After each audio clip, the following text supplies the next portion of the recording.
इतिहास संशोधक इंद्रजित सावंत यांना जीवे मारण्याची धमकी देण्यात आली आहे। प्रशांत कोरटकरनं ही धमकी दिलेली आहे। जीवे मारण्याची धमकी प्रशांत कोरटकर या व्यक्तीने दिली आहे आणि फोनवरून इंद्रजित सावंत यांना शिवीगाळही केली। घरात शिरून जीवे मारण्याची धमकी इंद्रजित सावंत यांना देण्यात आली आहे। तर इतिहासकार इंद्रजित सावंत यांना ही धमकी देण्यात आली आहे। प्रशांत कोरटकर या व्यक्तीने फोन करून त्यांना शिवीगाळ केली, अश्लील भाषेमध्ये, अश्लाघ्य भाषेमध्ये त्यांच्याबरोबर संवाद साधला आणि त्याचबरोबर जीवे मारण्याची धमकी दिली। घरात घुसून जीवे मारले जाईल अशा प्रकारे इशारा प्रशांत कोरटकरने दिलाय। इंद्रजित सावंत यांनी काही वेळापूर्वी या संदर्भातली प्रतिक्रिया दिलेली आहे आणि ही व्यक्ती नागपूरमधली आहे असाही त्यांनी आरोप केलेला आहे।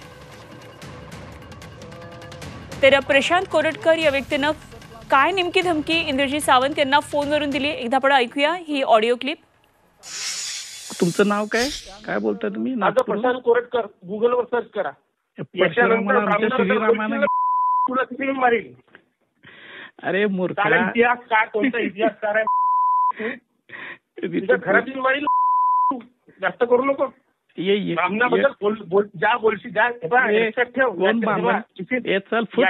हा तुझा फायनल कॉल आहे। याच्यानंतर ब्राह्मणाबद्दल एक शब्द काढशील ना,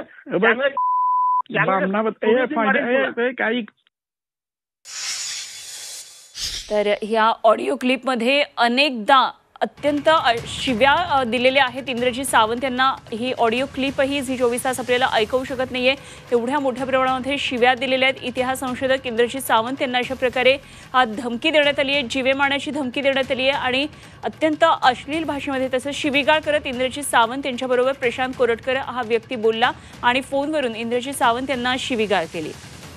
तर प्रशांत कोरटकर यांनी काय धमकी दिली ती आपण ऐकली। तर जीवे मारण्याची धमकी दिल्यानंतर इंद्रजित सावंत यांनी धमकीला घाबरत नाही असं म्हटलंय, पण धमकी देणाऱ्यांवर कारवाई करावी अशी मागणी त्यांनी केली आहे।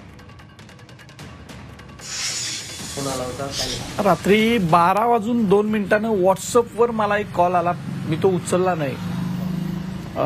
त्यानंतर परत पुन्हा लगेच माझ्या फोनवर मोबाईलवर कॉल आला आणि जे काय झालं त्यानंतरचं त्याच्या जो रेकॉर्ड केला त्याच्या अगोदर सुद्धा काही गोष्टी त्यानं बोलल्यानंतर मी कॉल रेकॉर्ड केला, कारण माझ्याकडे ट्रू कॉलर नव्हता। आज सकाळी मी ते हे केलंय आणि त्याची वक्तव्य ही आक्षेपार्ह वाटल्यामुळे मी ते रेकॉर्ड चालू केलं आणि त्यानंतर मी फोन कट केला एकदा, परत पुन्हा फोन आला आणि त्यावेळेला रेकॉर्ड मी चालू केलं।